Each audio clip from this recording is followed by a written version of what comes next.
Bonjour.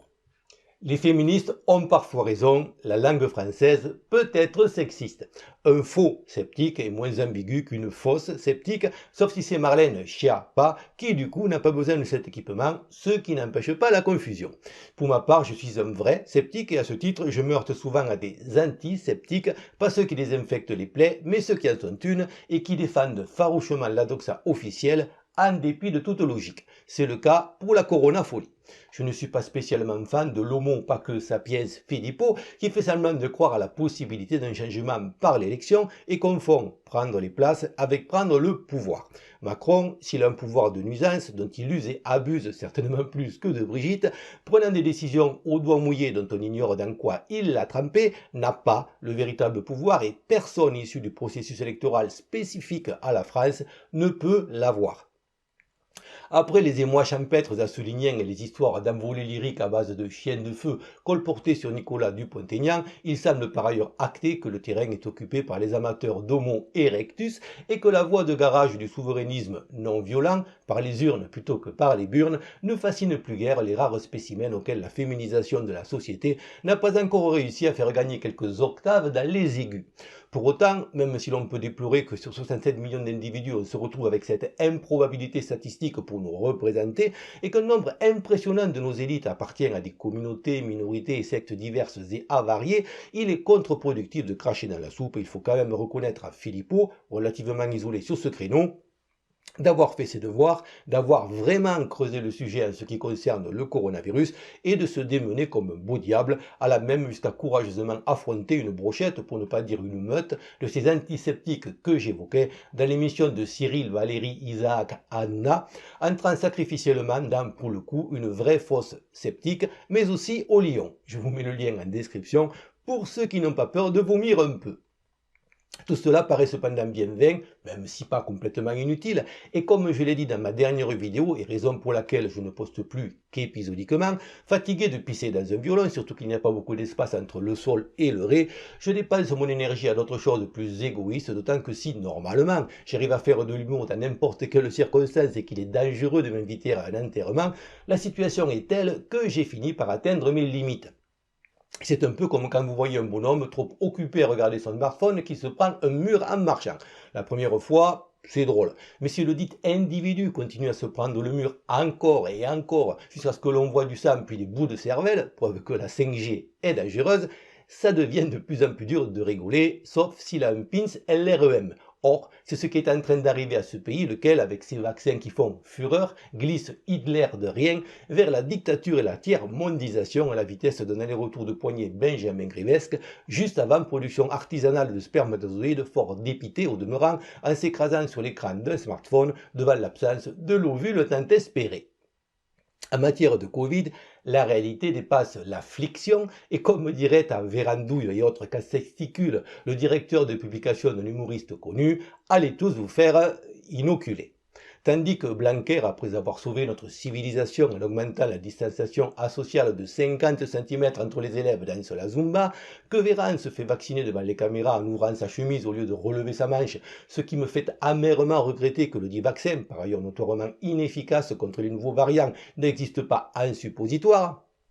que Gérard Larcher, certains diraient l'archétype de l'hypochondriaque, avec ses 46 tests PCR aux frais des contribuables vise le Guinness des records, que Darmanin de Jardin est occupé à dissoudre à l'acétone et à l'acide sulfurique, génération identitaire à laquelle a commis le crime de démontrer encore une fois que nos frontières sont des passoires à migrants plus ou moins covidés, on emmerde toujours davantage ceux qui respectent les règles au point que, en attendant le passeport sanitaire déjà introduit rectalement au Danemark, la seule façon de pouvoir prendre l'avion rapidement, c'est d'acheter en ligne un faux test PCR négatif. À mesure débile, réponse adaptée. Alors que Black Lives Matter, Greta Thunberg et l'OMS sont proposés pour le prix Nobel de la paix, laquelle pour le coup serait plus pertinente au masculin, le prix Nobel du paix étant plus en adéquation avec la merde qui s'annonce, les réseaux sociaux procèdent dans la résignation générale à des purges sans précédent depuis l'arrêt des Dragé Fuka de tout ce qui est contestataire. Les sommités médicales sont traitées en paria et poursuivies pour charlatanisme pour ne pas s'agenouiller en position fellatoire devant ce qui est devenu un dogme et aucune information honnête ne filtre concernant les pays encore sains d'esprit qui procèdent différemment sans tuer leur économie ou leur population. L'espoir trumpien, que certains voyaient poindre aux États-Unis, a été étouffé, telle une accusation d'inceste et de pédophilie à l'encontre de certaines élites intouchables, mais qui aiment bien toucher les autres et qui, quand elles ne se préoccupent pas de la constipation infantile, préviennent chez leur progéniture tout risque de beriberi, résultant d'une carence en vitamines par le berry tout court, dont les fluides sont, paraît-il, très riches en nutriments. Mais je m'égare. Un espoir trumpien donc qui a fini en pétard mouillé avec la farce tragicomique du Capitole. Certains me reprochaient mes réserves prudentes tant sur le dit Trump, dont tout en reconnaissant les points positifs j'ai toujours dit que seul l'avenir révélerait la véritable nature, que sur les analyses au demeurant intéressantes d'un Alexis Cossette, lequel doit quand même avoir un peu mal au cul, ah non. Même si, comme beaucoup, pour me consoler de mon impuissance face à la folie ambiante et du fait que rien d'autre ne se profilait à l'horizon, je me suis fait plaisir en l'écoutant, comme j'écoute cette petite voix qui me convainc 2 fois par an de donner 2,50 € à la Française des Jeux, il y a longtemps que je me disais, en voyant s'accumuler les occasions manquées, que Trump, plus bluffeur que faiseur, n'avait pas les cojones et en dépit de son âge avancé, tenait encore un peu trop à la vie pour être efficace.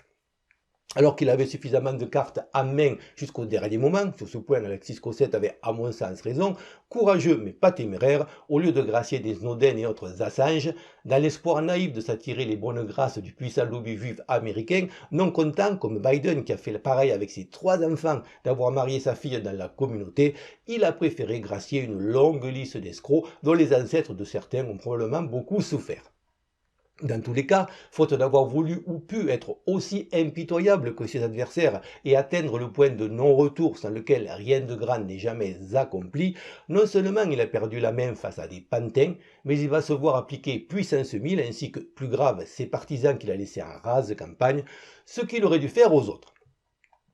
La peur de la violence, qui pour le coup aurait été nécessaire, est paradoxalement le plus gros générateur de violence. Il faut bien comprendre que la dite violence, pas forcément que physique, omniprésente et qui fait partie inhérente de notre nature profonde, est le lien qui assure la cohésion hiérarchique de nos sociétés. Quand un patron ou un chef nous donne un ordre, c'est de la violence. Quand on paie ses impôts, c'est de la violence. Quand on met le réveil le matin pour aller travailler, c'est de la violence. Si l'on engueule sa femme ou ses gosses, c'est de la violence. Et si, à l'inverse, une épouse critique et rabaisse gratuitement son mari, c'est aussi de la violence. Cette violence de basse intensité que l'on reçoit et dont on se décharge sur d'autres afin d'éviter les accumulations, lesquelles peuvent se terminer en éruption aux conséquences potentiellement dramatiques, est un phénomène naturel et plus on protège certaines catégories de la population en la diabolisant, plus elles s'accumulent chez les autres, produisant des déséquilibres de répartition qui sont le véritable danger. Par ailleurs, les personnes protégées, faute de se voir imposer des repères par coercition comme les autres, finissent par se sentir négligées et exclues de la société, ce qu'elles perçoivent à leur tour comme une forme de violence, faisant que plus on va les protéger, plus elles vont devenir agressives. La violence étatique se devant d'épargner les catégories de plus en plus nombreuses qui, signe de la fin prochaine de la civilisation, bénéficient du statut devenu enviable et envié de victime, se déverse alors sur la portion restante de la population avec toujours plus de force. Or, selon le même principe que la tectonique des plaques, la violence accumulée finira par se manifester avec une intensité exponentiellement proportionnelle à la durée pendant laquelle elle aura été contenue. Le pouvoir en place, pour éviter d'en faire les frais, n'a que 2 options. La première est de canaliser cette violence de façon horizontale plutôt que verticale par l'immigration et le conflit de civilisation. La deuxième, beaucoup plus perverse, est de plonger les individus dans un tel état de désespoir et d'apathie que la dite violence sera internalisée et dirigée contre soi, se traduisant par des pathologies diverses, des dépressions et des suicides. Le fait que l'on ne soit pas dans la rue en train de couper des têtes et que même les États-Unis, pourtant armés jusqu'aux prémolaires, se soient laissés voler une élection sans bain de sang, tend à démontrer que si l'immigration continue à marche forcée, c'est plutôt la deuxième option qui a été privilégiée et que, malheureusement, Covid aidant, ça marche. Pour que cette violence accumulée se retourne contre ceux qui en sont à l'origine, la seule solution serait de redonner aux gens de l'espoir, synonyme de combativité. Mais encore faudrait-il que ce fût un espoir véritable, sachant que, là encore, le système a un coup d'avance et fabrique sa propre position contrôlée, souvent par des histoires scabreuses, ainsi que pléthore d'espoirs baudruches qui, en se dégonflant, ne font que renforcer le désespoir de ceux qui y ont cru. Histoire de finir sur une note d'optimisme, il semblerait que cette année, notre candidate au concours de l'Eurovision soit une vraie femme, blanche, mais vaguement iranienne, donc on va l'excuser, et qui, chose inouïe, va chanter en français. Certes, il ne faut pas pousser non plus, les paroles, ode à la victimisation, se résument à « regardez-moi, je souffre », sans que, contrairement aux étudiants qui,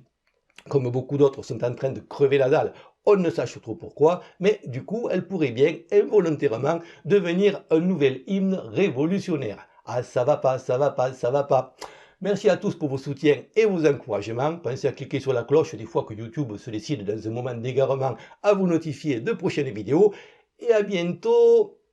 j'espère.